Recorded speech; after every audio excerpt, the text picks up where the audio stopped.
Facebook y YouTube, Querétaro 24/7. Querétaro 24/7. Desde la ciudad de Santiago de Querétaro para todo el mundo.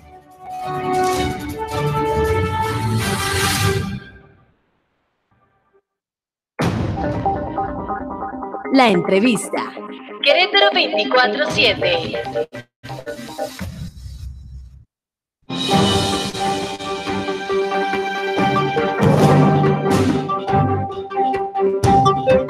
Bueno, muchas gracias. Son las 2 de la tarde con 36 minutos. Me da mucho gusto saludar aquí en esta mesa de trabajo, como siempre, con esta colaboración especial para Querétaro 24/7 Noticias, a mi querida Alicia Colchado Ariza, que por cierto, con dos propuestas importantes, ahora, que es una de ellas, ahora, yo le digo siempre ahora o nunca, y segunda, también de lo que significa la propuesta ideológica y política de desarrollo comunitario para la transformación social de Querétaro. Alicia Colchado, ¿cómo estás? Buenas tardes. Buenas tardes, Aurelio. Y sobre todo, feliz año. Felicidades, no nos habíamos visto en este año, así No, es hombre, que... desde el año pasado. Desde el año pasado. ¿Y si nos debe esperar un buen año, un feliz 2018? ¿O cómo lo ves? ¿Cómo lo lees? Yo lo veo muy complicado, definitivamente, yo deseo a ti, a tu equipo, a todos quienes nos escuchan, lo mejor en cuanto a salud y bienestar con su familia, pero el entorno político, las decisiones que se siguen tomando en nuestro país,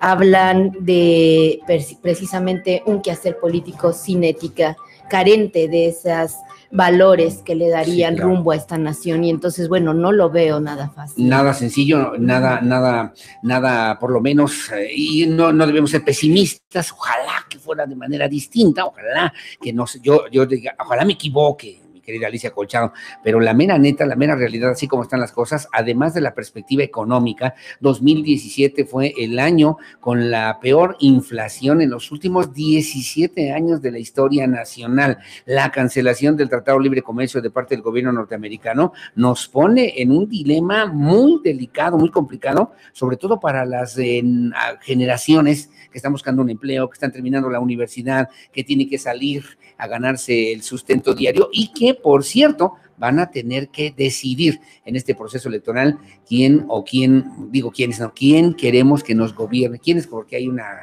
grupo ahí medio fuerte, quién queremos que gobierne este país y que se haga cargo responsablemente con una visión ética de lo que realmente necesita nuestro México, mi querida Alicia. Fíjate que el tema es que México tenía una economía petrolizada, y teniendo ese contexto real, se toma la decisión de la reforma energética. Por lo tanto, se nos somete a una nueva dinámica sin haber anclado la economía a la producción nacional.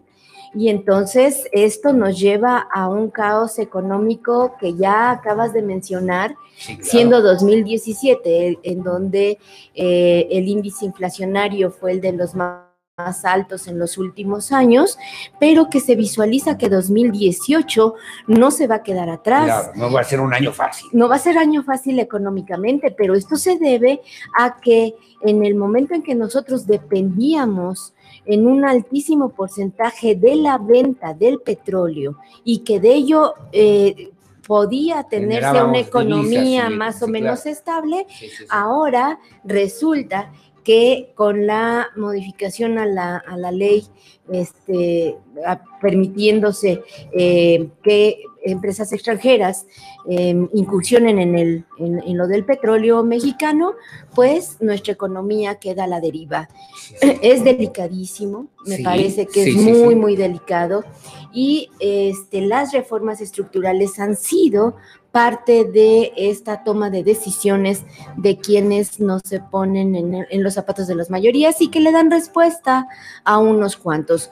Las reformas estructurales responden a los altísimos intereses económicos nacionales e internacionales, que es lo peor. Hablábamos de las actuales generaciones, de los chavos que están estudiando una carrera profesional, que tienen la fortuna, además de poder estar estudiando una carrera universitaria en estos tiempos, en estos momentos, en una universidad pública, en una universidad privada, pero que están en ese proceso de su propia vida y que se van a enfrentar a una realidad muy compleja, muy difícil, muy adversa, pienso yo, en muchos sentidos, pero también, y te pregunto punto, y creo que ese es el tema hoy de fondo que tenemos que analizar, el tema de las reformas estructurales de las que tú también has hablado, una de ellas, la reforma educativa. La reforma educativa. Pregunta, ¿esa reforma educativa realmente se puede revertir por una decisión que debe tomar el Ejecutivo Federal para que esta propuesta por lo menos sea sustancialmente distinta o no, Alicia Cochado Ariza? Mira, Si sí, ¿por qué? Y si no, ¿por qué? ajá. Vamos a la pausa. No. No. Fíjate que considero que la reforma educativa no dio respuesta a las necesidades reales de la población en México.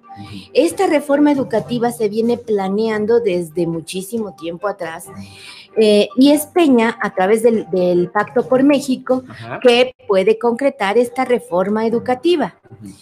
Pero lejos de irse al contenido de la educación, que eso hubiéramos querido muchos, Digamos a la calidad. de la educación, A ver, se dile. va al proceso de abaratar la mano de obra de los profesores porque ya veían encima la reforma energética. En el momento en que no ingresa el recurso público para el gasto educativo, tenían que abaratar la mano de obra Sí. para finalmente poder salir adelante con claro. los gastos de la nación. Pero entonces sí significa, sí es posible revertir esa reforma. Hablemos de la educativa. Son 11 reformas estructurales, entre comillas. ¿Revertir esa reforma educativa en nuestro país? Sí es ¿Estamos a posible. tiempo? ¿Es necesario? Es urgente. Me parece que la reforma educativa y cualquier otra tiene que responder a la voz de los actores de esa ley, ¿no? Los maestros, los alumnos, los padres de familia. Tendría que ser como la respuesta a los requerimientos de ese sector. Entonces, sí estamos a tiempo. Me parece que quien conduzca a esta nación, si pretende que esta nación tenga futuro, tiene que fijarse en la educación y no solamente en abaratar la mano de obra para que las y los profesores no tengan contratos que los protejan en sus derechos laborales, porque ese es el fondo del asunto, y finalmente nos aboquemos entre todas y todos a mejorar la calidad de la educación. Pero entonces, ¿cómo le harías en esta reforma educativa, de la reforma educativa, para no poner en riesgo o en peligro el futuro inmediato de estos jóvenes a los que nos estamos refiriendo? ¿Vale? El magisterio ha estado organizándose en todo el país y tienen ellos un programa alternativo de educación que lo que haría falta es una entidad que con respeto escuche y que adecue la reforma tan mal llamada educativa a un verdadero requerimiento que ya los profesores han estado trabajando.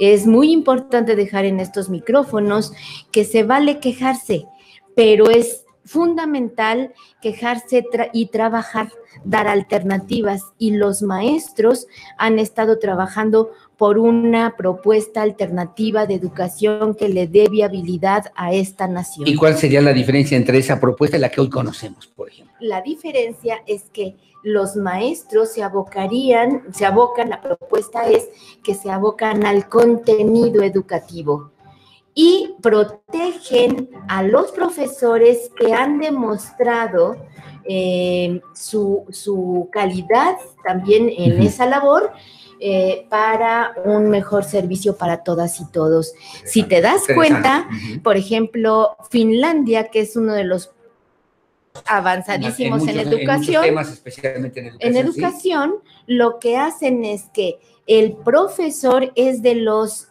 las labores mejor remuneradas y más reconocidas, porque un maestro te forma al futuro de tu país.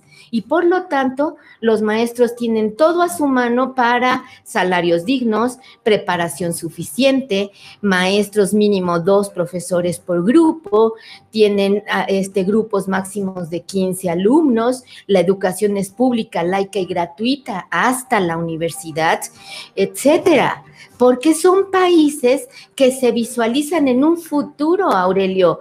Aquí estamos con profesores mal pagados, grupos que carecen de suficientes maestros y un programa educativo que deja mucho que desear. Mucho que desear, que es un sistema educativo para y de la pobreza. Así es, ¿no? Así es. Una fábrica de pobres. Solo unos cuantos. Fábrica de obreros.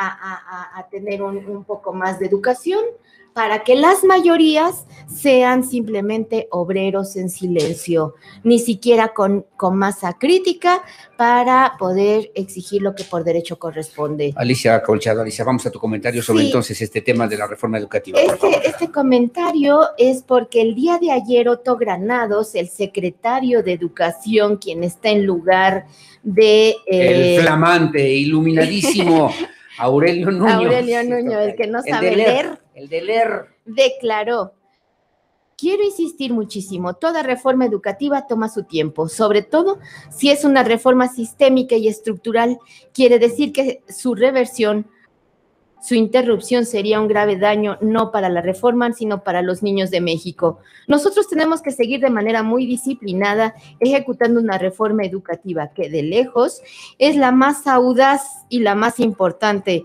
que se ha hecho en México, y es quizás la reforma que en América Latina está resultando más exitosa. Entre paréntesis, comparto que esta declaración la realiza porque como ya se encuentra en puerta el proceso electoral, este mensaje es para todos los aspirantes, los probables candidatos a la presidencia de la República. Pero es necesario acudir a la memoria. La madrugada del 2 de septiembre de 2013, la Cámara de Diputados aprobó la modificación a la Ley General de Educación, siendo esta la última de las 3 leyes reglamentarias para concretar la reforma educativa. Al día siguiente, la misma se aprobó por mayoría en la Cámara de Senadores, como siempre, factor sorpresa. El 10 de septiembre, el inquilino momentáneo de Los Pinos promulgó las leyes reglamentarias y el 11 de septiembre se publicaron en el Diario Oficial de la Federación. Anular la educación y negar el futuro mandatan las altas esferas del poder económico y político de nuestra nación, y con estas acciones se dio cabal cumplimiento a dicha disposición. Desde entonces, miles de profesores en nuestro país han sido injustamente despedidos, miles criminalizados, otros más amenazados y perseguidos.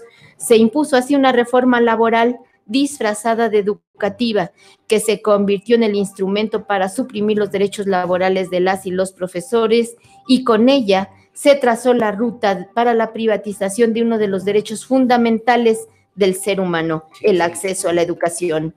El despido como respuesta a las justas demandas realizadas y la criminalización de quienes se han atrevido a levantar la voz son la constante a lo largo y ancho de nuestro lastimado país. Un gobierno que persigue y criminaliza a sus profesores anula el futuro de la nación. Hasta el día de hoy, 112 maestros han sido injustamente despedidos en Querétaro. El silencio de los firmes pasos de esos 112 pares de zapatos que marcaron el camino de niños y jóvenes durante más de 15 años se convierte en reclamo permanente. La convicción en su quehacer es lo que los ha guiado siempre, y hoy enseñan con el ejemplo que no se puede claudicar, que es necesario defender los derechos laborales, la gratuidad de la educación y sobre todo la historia que nos forma como nación. Ellos saben que acudir a las raíces que nos alimentan será la única forma de imaginar el futuro. Estos maestros injustamente despedidos y todos aquellos que están resistiendo la reforma laboral impuesta están enseñando que la dignidad no tiene precio. Entonces, caminar en contrasentido se convierte en acción de sobrevivencia y en señal de esperanza. No nos dejemos engañar. Lo que está en juego hoy, ni más ni menos, es la patria.